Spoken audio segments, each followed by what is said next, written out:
गैर कानूनी तौर पर मुकीम तमाम गैर मुल्कियों को पाकिस्तान से निकालने का फैसला। एपेक्स कमेटी ने 1 नवंबर तक डेडलाइन दे दी। वज़ीर आज़म की ज़ेर सदारत होने वाले इजलास में फैसला हुआ कि गैर कानूनी मुकीम गैर मुल्की 31 अक्टूबर तक अपने असासे फ़रोख्त कर दें। डेडलाइन ख़त्म होने पर गैर मुल्कियों की जायदादें कर्क कर दी जाएंगी। निगरान वज़ीर दाखिला सरफराज बुगटी ने कहा कि अफगान शहरियों के पाकिस्तान में हमलों में मुलविस होने के शवाहिद हैं। 5 नवंबर के बाद जो भी आएगा वीज़ा लेकर आएगा। तमाम गैर कानूनी मुकीम गैर मुल्कियों को डिपोर्ट कर दिया जाएगा। गैर कानूनी मुकीम गैर मुल्कियों की जायदादें जब्त करेंगे। हुकूमत ने गैर मुल्कियों को निकालने के लिए इकदाम शुरू कर दिए। सूबाई, डिवीजन और जिले सतह पर अमल दरामद कमेटियां कायम। महकमा दाखिला सिंध ने नोटिफिकेशन जारी कर दिया। कमेटी के कन्वीनर एडिशनल चीफ सेक्रेटरी दाखिला होंगे। कमेटी में police core headquarters, IB, NADRA, FIA, ISI, MI commissioners और अफगान पनाह गुज़ीनों के नुमाइंदे भी शामिल हैं। कमेटियां गैर रजिस्टर्ड तारकीन वतन अफराद का डाटा भी जमा करेंगी। पाकिस्तान के पास आगे बढ़ने के लिए एक ही रास्ता है, सबको मुत्तहिद होकर चैलेंजेस का सामना करना है। आर्मी चीफ की एपेक्स कमेटी के इजलास में गुफ्तगू। कहा, रियासत के रेट कायम करने के लिए हर हद तक जाएंगे। एक पाकिस्तानी शहरी की जानो माल और फलाह बहबूद किसी भी दूसरे मुल्क और किसी भी दुनियावी मफाद से मुकद्दम है। आज की एपेक्स कमेटी का इजलास हर एतबार से तारीखी था। इजलास में तमाम वफाकी और सूबाई कानून नाफिज करने वाले इदारों के सरबराहान एक छत तले मौजूद थे। इजलास के आखिर में आर्मी चीफ ने इकबाल का शेर भी पढ़ा, ना समझोगे तो मिट जाओगे ए हिंदुस्तान वालों, तुम्हारी दास्तान भी ना होगी दास्तानों में।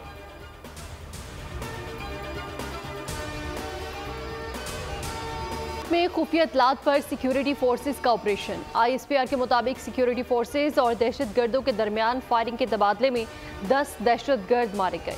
ISPR के मुताबिक हलाक दहशतगर्दों से असलहा और गोलियां बरामद। हलाक दहशतगर्द फोर्सेस पर हमलों में और भत्ताखोरी में मुलविस थे। मुकामी आबादी का सिक्योरिटी फोर्सेस की दहशतगर्दों के खिलाफ कार्रवाई का खैर मकदम। फौजी आमिर हो या कोई और, फर्द वाहिद का इख्तियार तबाही फैलाता है। चीफ जस्टिस काजी फाइज ईसा के practice and procedure act case में रिमार्क्स। कहा, मार्शल लॉ लगे तो हल्फ भुला दिया जाता है, पार्लियामान कुछ करे तो सबको हल्फ याद आ जाता है। पाकिस्तान के साथ खिलवाड़ नहीं होने देंगे, पार्लियामेंट की कदर करना चाहिए। ख्वाहिश थी कि केस ख़त्म कर दें, लेकिन वकला को नाराज़ नहीं करना चाहते, समात पीर तक मुलतवी करते हैं। जस्टिस जमाल मंदखेल ने कहा कि आइन और कानून दोनों ही पार्लियामान बनाती है। सुप्रीम कोर्ट रूल्स आइन और कानून के तहत बना सकती है। जस्टिस मोहम्मद अली मजहर ने कहा कि आइन और कानून के मुताबिक रूल्स बनाने में पाबंदी कहाँ से आ गई। Practice and procedure act case कानून का असर चीफ जस्टिस और दीगर 2 जजेस पर होता है। एक तरफ चीफ जस्टिस के इख्तियारात को कम किया जा रहा है, दूसरी जानिब सीनियर जजेस को इख्तियार बांटा गया। ये सवाल भी अहम है कि आने वाले चीफ जस्टिस साहिबान इख्तियारात बांटने को दुरुस्त करार दे रहे हैं या नहीं। जंग का लफ्ज़ बहुत मानी खेज है। प्रैक्टिस एंड प्रोसीजर कानून के बारे में पार्लियामेंट आमने सामने है। सुप्रीम कोर्ट एक केस लेकर बैठ जाएगी तो दीगर मुकदमात बढ़ते जाएंगे। अदालत की आज़ादी नायाब चीज़ है या अदालत की आज़ादी लोगों के लिए है? अगर अदालत की आज़ादी होगी तो आवाम के लिए बेहतरी होगी। प्रैक्टिस एंड प्रोसीजर केस के फैसले के खिलाफ अपील का क्या होगा? अगर कानून का लदम हो गया तो अपील का हक ही खत्म हो जाएगा। अगर 17 जजेस ने भी बैठकर गलतियां करनी हैं तो अपील का हक होना ही नहीं चाहिए। चीफ जस्टिस काजी फाइज ईसा का PTI के वकील से मुकालमा। कहा, हो सकता है अपील के हक से PTI को फायदा ही हो जाए। साइफर केस, चेयरमैन PTI का ट्रायल अडियाला जेल में होगा। समात खुसूसी अदालत के जज अबू अल हसनात जुल्करनैन करेंगे। वजारती कानून ने नोटिफिकेशन जारी कर दिया। तहरीक इंसाफ ने वजारती कानून का फैसला मुस्तरद कर दिया। उधर 190 मिलियन पाउंड और तोशाखाना में अदम हाजिरी पर जमानतें खारिज होने के खिलाफ अपील। चेयरमैन की दरख्वास्त एतराज़ात के साथ समात के लिए मुकर्रर। चीफ जस्टिस आमिर फारूक और जस्टिस बाबर सत्तार पर मुश्तमिल डिवीजन बेंच आज समात करेगा।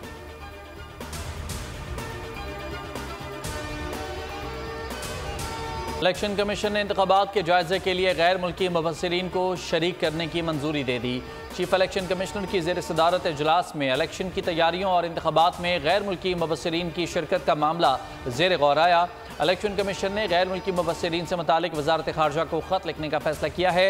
इलेक्शन कमीशन के एलामिया के मुताबिक वजारत खारजा इंतखाबात से मुताल्लिक गैर मुल्की मुबस्सिरीन को दावतनामे भेजेगा। चीफ इलेक्शन कमिश्नर ने सेक्रेटरी इलेक्शन कमीशन को 16 अक्टूबर को बैनुल वजारती इजलास बुलाने की हिदायत करते हुए वजारत दाखिला वजारत खारजा से फोकल पर्सन्स की तफसील तलब कर ली।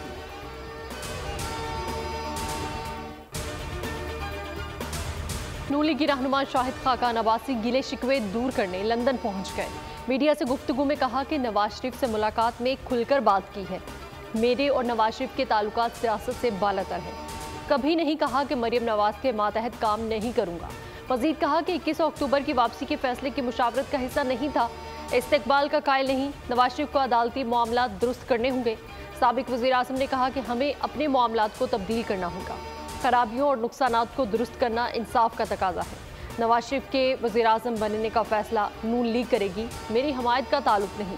सानिया 9 मई में मुलविस लोगों के खिलाफ कार्रवाई होनी चाहिए।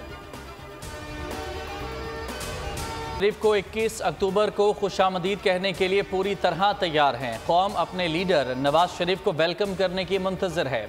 राना सनाउल्लाह कहते हैं कि तरक्की का रास्ता ना रोका होता तो पाकिस्तान G20 की सफ में आ जाता। नवाज शरीफ को इक़्तिदार से निकाला और मुल्क को बहरान में मुब्तला कर दिया। ख्वाजा आसिफ ने सियालकोट में खिताब में कहा कि जनवरी में इंतखाबात होंगे। चौथी बार नवाज शरीफ वज़ीर आज़म बनने वतन आ रहे हैं।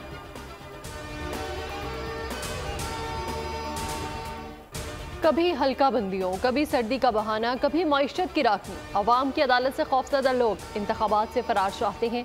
पीपल्स पार्टी के सेक्रेटरी इत्तलात फैसल करीम कुमरी का बयान। कहते हैं कि पीपल्स पार्टी आइन के मुताबिक इंतखाबात की तारीख का मुतालबा करती है।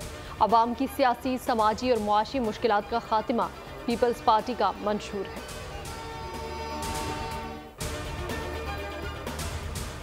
PTI रहनुमा अली अमीन गंडापुर के घर पर एंटी करप्शन का छापा। जुडिशल मजिस्ट्रेट की मौजूदगी में इमदादी अशिया बरामद। अली अमीन गंडापुर के घर से 25 रिलीफ टेंट बरामद किए गए। रिलीफ टेंट PDMA और UNHCR के हैं। अली अमीन गंडापुर के खिलाफ एंटी करप्शन में FIR दर्ज। हुकाम का कहना है कि PDMA के लोगों वाले टेंट्स का ज़ाती मिल्कियत का दावा नहीं किया जा सकता।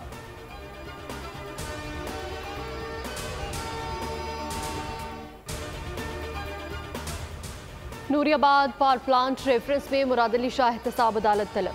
साबिक वज़ीर आला सिंध को 26 अक्टूबर को सुबह 9 बजे ज़ाती हैसियत में तलब किया गया। जज मोहम्मद बशीर ने मुराद अली शाह को रिकॉर्ड समेत तलब किया। पंजाब हुकूमत का मजहब के नाम पर शरंगेजी फैलाने वालों से आहनी हाथों से निपटने का फैसला। निगरान वज़ीर आला की ज़ेर सदारत इजलास मोहसिन नकवी ने शरपसंदों और जराइम पेशा गैंग्स के खिलाफ क्रैकडाउन का हुक्म दे दिया।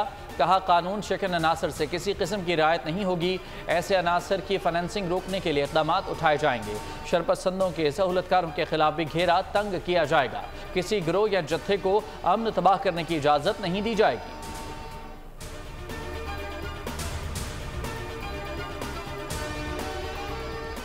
लोन ऐप्स के जरिए सादा लूह अफराद को लूटने वालों के खिलाफ मुल्क गिर कार्रवाइयाँ। सिक्योरिटीज़ एंड एक्सचेंज कमीशन ने मजीद 7 ऐप्स की निशानदही कर दी। FIA और PTA ने ऐप्स के खिलाफ कार्रवाई का आगाज़ कर दिया। SECP के मुताबिक मुश्तरका हिकमत अमली के तहत 120 गैर कानूनी ऐप्स को गूगल से हटाया गया। कई दिगर ऐप्स की मुसलसल मॉनिटरिंग का सिलसिला जारी है। SECP के मुताबिक ऐप्स ऑपरेटर्स ने गूगल और प्ले स्टोर की बजाय मुतबादिल चैनल्स का इस्तेमाल शुरू कर दिया। सिक्योरिटीज़ एंड एक्सचेंज कमीशन ने अवाम को हिदायत की है कि ज़रूरत के तहत सिर्फ SECP से मंजूर शुदा लोन ऐप्स को डाउनलोड किया जाए।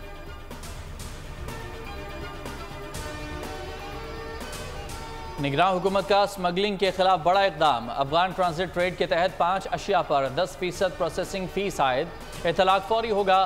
पाकिस्तान कस्टम्स ने सर्कुलर जारी कर दिया। चॉकलेट, टॉफ़ियों, जूतों, मलबूसात समेत तमाम मशीनरी पर ड्यूटी आयद। वजारत तिजारत का कहना है कि इकदाम का मकसद स्मगलिंग रोकना और मकामी सनत की बहाली है।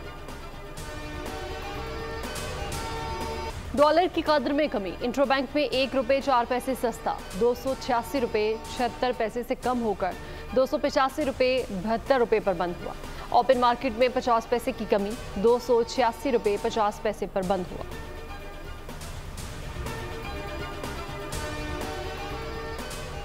आलमी बैंक ने 2025 में पाकिस्तान में महंगाई कम होने की नवीद सुना दी। मीडिया ब्रीफिंग में कंट्री डायरेक्टर नाजिब नेसन का कहना है कि अगले साल भी आवाम को रिलीफ नहीं मिल सकता। महंगाई की शरह 29% से ज़्यादा है। तवानाई की पैदावार में लागत कम करने के लिए तवील मुद्दत इक़दाम की ज़रूरत है। से खौफजदा भारतीय चीफ ने J-10 और JF-17 की सलाहियतों का एतराफ़ कर लिया। कहा कि चीन पाकिस्तान में ट्रांसफ़र ऑफ टेक्नोलॉजी हो रही है। पाकिस्तान और चीन मुश्तरका तरबियतें मशक़ें करते हैं। कोशिश करेंगे चीनी टेक्नोलॉजी का मुकाबला किया जा सके। टेक्नोलॉजी का मुकाबला ना हो सका तो ट्रेनिंग पर तवज्जो देंगे। हाथ कांपा ना दिल पसीजा। लाहौर में सफाकियत की इंतहा हो गई। बाप ही बच्चों का कातिल निकला। अजीम ने अगवा का ड्रामा रचाया। चारों बच्चे पुलिस ने तफ्तीश की तो मुलजिम ने सब कुछ उगल दिया। एतराफ़ जुर्म कर लिया। बच्चों में 12 साला गुलाम साबिर, 9 साला समिया, 5 साला नबीहा और 2 साला आयशा शामिल। पुलिस के मुताबिक मुलजिम को बेटी की पैदाइश पर गुस्सा था। हौलनाक वाक़या काहना में पेश आया। रहमान साहब जो जामिया अबू बकर इस्लामिया यूनिवर्सिटी के मुदीर थे, उनको नाहक कत्ल कर दिया गया था। एक नेटवर्क जो स्ट्रीट क्रिमिनल्स का है वो सामने आइडेंटिफाई हुआ है, जिसकी 4 मुल्ज़मान की गिरफ्तारी जो है वो अमल में लाई गई है। कराची में मौलाना ज़ियाउर रहमान के कातिल खतरनाक स्ट्रीट क्रिमिनल्स निकले। कत्ल की मुतअद्दिद वारदातों समेत सैकड़ों डकैतियों का एतराफ़ कर लिया। मुल्ज़िमान का ताल्लुक खैबर पख्तूनख्वा पंजाब के इलाकों से है। DIG ईस्ट कराची गुलाम अजफर ने कहा कि प्रेस कॉन्फ्रेंस में बताया कि मौलाना ज़ियाउर रहमान के कत्ल में मुलव्विस 4 मुल्ज़िम गिरफ्तार किए हैं। मुल्ज़िमान की गिरफ्तारी के लिए 70 से ज़ायद छापे मारे गए। उन्होंने कहा कि गिरोह के मास्टरमाइंड और दीगर अहम कारिंदों को भी जल्द गिरफ्तार कर लिया जाएगा। मैट्रिक के नताइज ज़राअत के मुलाजिम के जरिए बनाए जाने का इंकशाफ। इफ्तिखार अबड़ो बैक वक्त 2 सरकारी मुलाजमतें करके तनख्वाहें वसूल करता रहा। इफ्तिखार अबड़ो मैट्रिक बोर्ड कराची में नताइज तैयार करने में मसरूफ रहा। गैर कानूनी तरीके से मैट्रिक बोर्ड में IT हेड बनाया गया। मैट्रिक बोर्ड इंतजामिया का कहना है कि इफ्तिखार अबड़ो ने नहीं बताया कि पहले ही सरकारी मुलाजिम हैं।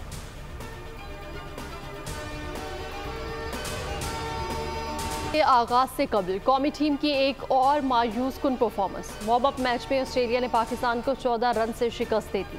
352 रन के हदफ के ताकुब में पाकिस्तानी टीम 337 रन बना सकी।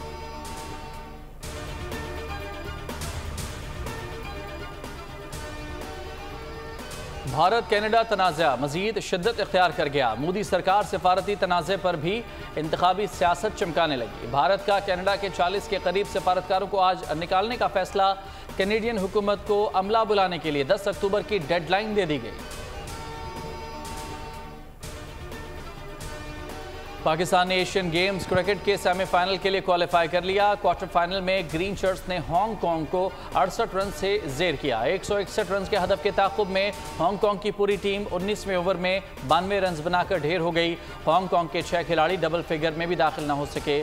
पाकिस्तान के खुशदिल शाह ने 3, अरफात मिनहास, सुफियान मकीम और कासिम अकरम ने 2-2 खिलाड़ियों को आउट किया।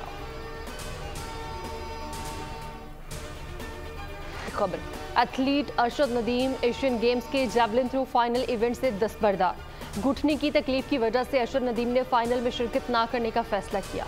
एशियन गेम्स का जैवलिन थ्रो इवेंट का फाइनल आज होगा।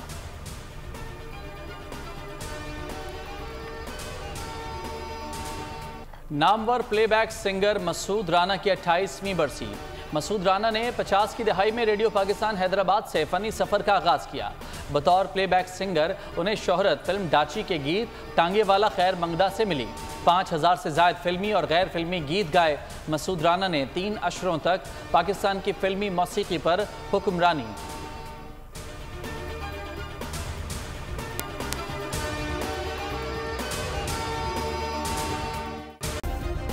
सब्सक्राइब करें और बेल दबाएं ताकि कोई खबर रह न जाए।